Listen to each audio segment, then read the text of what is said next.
तो हेलो दोस्तों, welcome back to the another video guys. आज की इस वीडियो में हम बात करने वाले हैं रेलवे की नई भर्ती के बारे में। दोस्तों, रेलवे की तरफ से एक बड़ी भर्ती निकल के आ चुकी है। 2026 की एक बड़ी भर्ती निकल के आ चुकी है।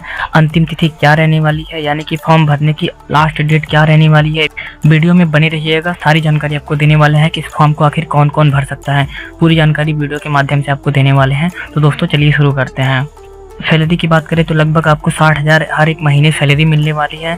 एज लिमिट की बात करें तो कम से कम 18 वर्ष से लेकर 35 वर्ष के लोग इस फॉर्म को फिल कर सकते हैं। तो दोस्तों अब आपका सवाल ये होगा कि आखिर फॉर्म कब से भरा जाएगा, तो फॉर्म कब से शुरू होने वाला है ये भी आपको बताने वाले हैं। साथ ही साथ फॉर्म भरने की लास्ट डेट क्या रहने वाली है ये भी आपको बताएंगे। और तो और एग्जाम डेट क्या होने वाला है, यानी कि फॉर्म भरने के बाद आखिर आपकी परीक्षा कब कराई जाएंगी ये भी आपको वीडियो में बनी रहेगा। सारी जानकारी आपको देने वाले हैं। साथ ही साथ आपको डाउट क्लियर कर दें कि इस फॉर्म को ऑल इंडिया से मेल और फीमेल दोनों ही अप्लाई कर सकते हैं, यानी कि महिला पुरुष दोनों ही आवेदन कर सकते हैं इस भर्ती के लिए। ओके दोस्तों, वीडियो को लाइक करके चैनल को अगर सब्सक्राइब किए रहेंगे तो हमारी आने वाली वीडियो आप तक तुरंत पहुंचेगी। ओके, जैसी कोई भर्ती आएगी उसकी हम वीडियो जैसे ही बनाएंगे तो आप तक तुरंत पहुंच जाएगी। अब गाइस बात करते हैं भर्ती की। तो ये भर्ती रेलवे की तरफ से निकाली गई है। रेलवे भर्ती 2026 की तरफ से निकाली गई है। ऑर्गेनाइजेशन की बात करें तो rail India technical economic service यानी कि राइट्स की तरफ से निकाली गई है। Okay, rights assistant HR requirement 2026 की ये भर्ती निकाली गई है। अगर पोस्ट नेम की बात करें तो यहाँ पे असिस्टेंट HR की भर्ती निकाली गई है, यानी कि असिस्टेंट एज ए असिस्टेंट आपको वर्क करना रहेगा। अप्लाई मोड की बात करें, यानी कि आपको फॉर्म किस तरीके से अप्लाई करना है, तो ऑफलाइन नहीं भरना है, सिर्फ और सिर्फ ऑनलाइन ही फॉर्म को अप्लाई करना है। ओके, अब बात करते हैं हु कैन अप्लाई, यानी कि फॉर्म को कौन अप्लाई कर सकता है। तो दोस्तों आपकी जानकारी के लिए आपको बता दें कि ऑल इंडिया से मेल एंड फीमेल कोई भी अप्लाई कर सकता है। यहाँ पे महिला पुरुष दोनों ही अप्लाई कर सकते हैं। तो दोस्तों अब बात करते हैं rights assistant HR requirement 2026 salary की, यानी कि आपको सैलरी कितना मिलने वाली है। तो गाइस सैलरी आपको बढ़ चढ़ के एक अच्छी खासी सैलरी मिलने वाली है। दोस्तों मिनिमम सैलरी की बात करें तो कम से कम 20,000 से लेकर 66,000 तक आपको सैलरी हर महीने दिया जाएगा। दोस्तों ये तो है बेसिक सैलरी पे। ओके, इसके बाद आपको नाइट ड्यूटी करेंगे उसकी अलग से मिलेगी। साथ ही साथ ट्रेवल अलाउंस, महंगाई भत्ता और भी जितने सारे अलाउंस आपको मिलते हैं वो सभी आपको मिलेंगे। ठीक है, इसकी ज़्यादा जानकारी के लिए आप नोटिफिकेशन को भी चेकआउट कर सकते हैं। अब बात करते हैं एज लिमिट की, यानी कि उम्र सीमा क्या रहने वाली है। आखिर कितना एज आपकी होनी चाहिए कि आप फॉर्म को भर सकते हैं। मैंने आपको पहले ही बताया था कि 18 साल अगर आपकी उम्र है तो आप 18 साल की उम्र में फॉर्म को भर सकते हैं, कोई दिक्कत नहीं है। मैक्सिमम एज की बात करें तो आपका 30 साल तक मांगा गया है, यानी कि अगर आपकी ज़्यादा से ज़्यादा उम्र 30 साल है तो आप फॉर्म को भर सकते हैं।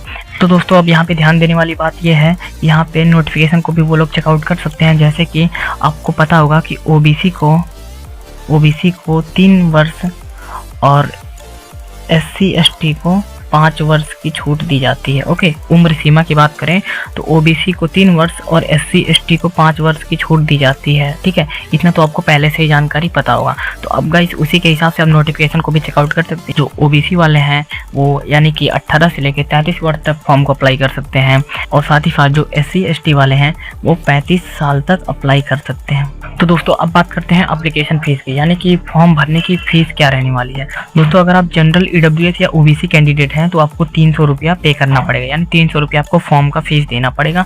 अगर वहीं आप लोग SC ST PW हैं तो आपको मात्र 100 रुपये देना पड़ेगा, यानी 100 रुपये में आपका फॉर्म भरा जाएगा। ओके, तो दोस्तों अब बात करते हैं कि पेमेंट मेथड, यानी कि आपको पेमेंट किस प्रक्रिया से करना है, कौन से तरीके से आपको पैसा देना है। तो ऑनलाइन ही आपको करना है, नेट बैंकिंग से कर सकते हैं, डेबिट कार्ड से कर सकते हैं, क्रेडिट कार्ड से कर सकते हैं। साथ ही साथ अदर मोड, यानी ऑनलाइन आप कैसे भी कर सकते हैं, यानी कि ऑनलाइन ही आपको पेमेंट करना है किसी भी तरीके से। ओके, इतना आपको क्लियर हो गया हो। अब गाइस आगे बढ़ते हैं, सिलेक्शन प्रोसेस की बात करते हैं। तो सिलेक्शन प्रोसेस में पहले आपको रिटन एग्जाम देना पड़ेगा। रिटन एग्जाम और डॉक्यूमेंट वेरिफिकेशन, ज़्यादातर रेलवे के जो एग्जाम्स होते हैं उसमें यही दो ही प्रक्रियाएं होती हैं। पहला तो रिटन एग्जाम होगा, अगर आप रिटन एग्जाम को क्वालिफाई कर लेते हैं तो फाइनली आपका डॉक्यूमेंट वेरिफिकेशन कराया जाएगा। अगर आपको ज़्यादा जानकारी इस बारे में चाहिए तो आप नोटिफिकेशन को भी चेक कर सकते हैं। तो गाइस अब आगे बढ़ते हैं। अब बात करते हैं इम्पोर्टेंट डेट की। अगर हम इम्पोर्टेंट डेट की बात करें, यानी कि फॉर्म जो भरने की जो डेट है वो क्या रहने वाली है, तो दोस्तों यहाँ पे साफ साफ देख सकते हैं 19 मार्च मेंशन किया हुआ है, यानी 19 मार्च 2026 से आपका जो फॉर्म है वो फॉर्म भरने की प्रक्रिया शुरू हो गई है।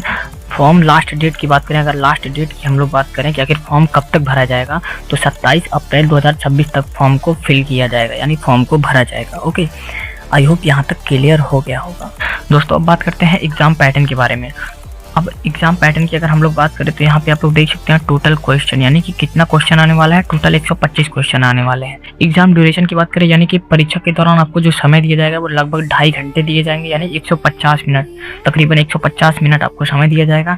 नेगेटिव मार्किंग की बात करें तो यहाँ पे किसी तरीके की नेगेटिव मार्किंग नहीं है, यानी कि आप लोग तुक्का भी मार सकते हैं। यहाँ पे कोई भी नेगेटिव मार्किंग नहीं है, यानी कोई सवाल अगर आप गलत करते हैं तो उसके बदले में अलग से नंबर नहीं काटे जाएंगे। इतना आपको क्लियर हो गया होगा। तो दोस्तों अगर आप परीक्षा दे लेते हैं, इसके हिसाब से, इसके बेसिस पे आपका एक क्राइटेरिया बनाया जाएगा। अगर आप जनरल से हैं, ईडब्ल्यूएस हैं, तो आपको 50% लाना पड़ेगा, यानी कि कोई भी जनरल का स्टूडेंट या ईडब्ल्यूएस का स्टूडेंट 50% स्कोर करता है, यानी कि आप पास हो चुके हैं, क्वालिफाई कर चुके हैं। यदि वहीं कोई स्टूडेंट ओबीसी है, एससी या एसटी है, तो उसको 45% ही लाना पड़ेगा, यानी कि 45% अगर आप ले आते हैं, 45% के साथ अगर आप पेपर को क्वालिफाई करते हैं, तो यानी कि आप पास हो चुके हैं, आप क्वालिफाई कर चुके हैं। इसके बाद गाइस अगर आप बात करें मेन पॉइंट की क्वालिफिकेशन क्या रहने वाली, तो दोस्तों आपकी जानकारी के लिए आपको बता दें, क्वालिफिकेशन की बात करें यानी कि कौन अप्लाई कर सकता है। ओके, कौन अप्लाई कर सकता है इस पेपर को? ओनली ग्रेजुएट स्टूडेंट, यानी कि जो बच्चे ग्रेजुएट कर चुके हैं सिर्फ वही अप्लाई कर सकते हैं, उनके अलावा कोई और बच्चे अप्लाई नहीं कर सकते हैं।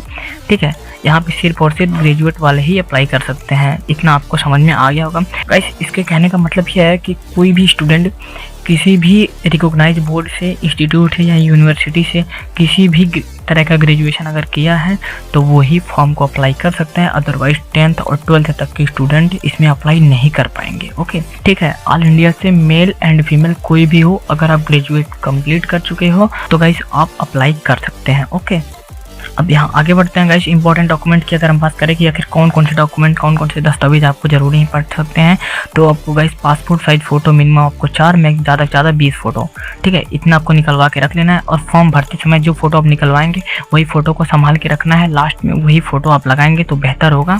ठीक है, बाकी आपको सिग्नेचर लगाना है, पासपोर्ट साइज फोटो, फिर सिग्नेचर। उसके बाद एजुकेशन सर्टिफिकेट, यानी कि आप कितना पढ़े लिखे हैं, आप मैक्सिमम कितना पढ़े लिखे हैं वो लगा सकते हैं, और ग्रेजुएशन के भी आप सर्टिफिकेट लगा सकते हैं। आईडी प्रूफ में आप आधार कार्ड लगा सकते हैं, पैन कार्ड भी लगा सकते हैं। साथ ही साथ अगर कास्ट सर्टिफिकेट, यानी कि यदि आप ओबीसी हैं, एससी हैं, एसटी हैं, तो आप जाति प्रमाण पत्र भी लगा सकते हैं, जिसके हिसाब से आपको एज में छूट दिया जाएगा, उम्र में छूट दिया जाएगा। ठीक है, अब बात करते हैं एज प्रूफ में, यानी कि एज प्रूफ में आप जन्म प्रमाण पत्र भी दे सकते हैं, बर्थ सर्टिफिकेट यानी कि जन्म प्रमाण पत्र भी दे सकते हैं, 10th का रिजल्ट भी आप लोग दे सकते हैं, 10th का मार्कशीट आप लोग लगा सकते हैं अपने एज के प्रूफ के लिए, एज ए एज के प्रूफ के लिए। ओके, आई होप गाइस इतना आपको क्लियर हो चुका होगा। अगर इतना क्लियर हो चुका है तो ऐसी गवर्नमेंट जॉब की अपडेट पाने के लिए डेली वीडियो को लाइक करें, चैनल को सब्सक्राइब जरूर करें, ताकि हमारी आने वाली वीडियो अब तक तुरंत पहुंचे। गाइस अगली भर्ती की जानकारी सबसे पहले यहीं मिलेगी, इसलिए वीडियो को लाइक करके चैनल को सब्सक्राइब जरूर कर लेना। इससे फायदा ये होगा कि जैसे ही मैं कोई वीडियो अपलोड करूंगा तो उस वीडियो का नोटिफिकेशन आप तक तुरंत पहुंचेगा, वीडियो आप जल्दी देख पाओगे और फॉर्म को जल्दी भर पाओगे। ओके, तो thank you, thanks for watching.